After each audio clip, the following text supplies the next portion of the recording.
शर्मिला टैगोर के बयान के जवाब में कंगना रनौत ने सोशल मीडिया पर एक पोस्ट लिखा। कृपया हिंदू मुसलमान वाली सोच से बाहर आएं। भले ही हम एक ही ईश्वर को मानते हों, डॉक्टर भी उस ताकत को शक्ति ही कहते हैं। आइए एक दूसरे को अपना समझकर गले लगाएं। कंगना ने यह भी लिखा कि वंदे मातरम आजादी की लड़ाई की भावना है। बंकिम चंद्र जी देश को अपने भीतर की शक्ति को जगाने के लिए प्रेरित कर रहे हैं। आप कला की इतनी महान रचना को महज एक धार्मिक रीति रिवाज कैसे कह सकती हैं? स्वामी विवेकानंद ने मशहूर बात कही थी कि उन्हें ऐसा युवा चाहिए जिनके शरीर लोहे और हड्डियों का ढांचा स्टील का हो, जिनकी नसों में बिजली जैसी ताकत दौड़ती हो। इसका मतलब खैर ये तो नहीं है कि वो कोई रोबोट बनाने की बात कर रहे थे बहुत शक्तिशाली, वो आत्मिक शक्ति की बात कर रहे थे। उसी शक्ति की बात बंकिम चंद्र कर रहे हैं। लेकिन वो जो मुसलमानों का एक की धारा है जो कहती है कि मैं शक्ति की आराधना क्यों करूं, मैं विद्यादायिनी सरस्वती की आराधना क्यों करूं, मैं वंदे मातरम क्यों कहूं, ये बॉलीवुड क्यों एंटर कर रहा है अब इसमें? सीधी सी बात है, कौन कह रहा है आपको कहने के लिए? खड़े हो जाइए।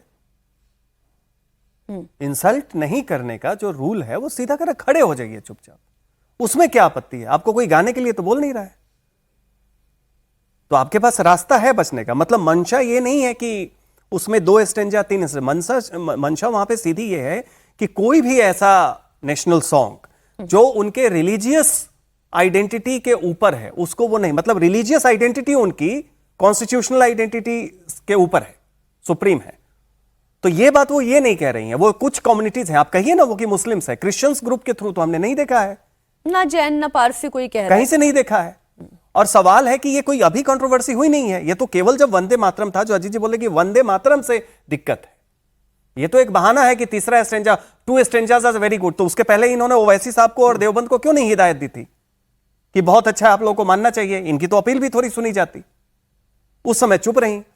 तो सवाल सीधा यहां है कि कोई आपको गाने के लिए बाध्य नहीं कर रहा है, इंसल्ट आपको नहीं करना है। बेहतर है अगर वहां पे चल रहा है तो आप चुपचाप खड़े हो जाइए, पैसिवली होता है। अब ये जो देश के संसद से कानून है, इसका तभी कुछ हो सकता है जब पार्लियामेंट ही दोबारा इस पे कुछ विचार करे।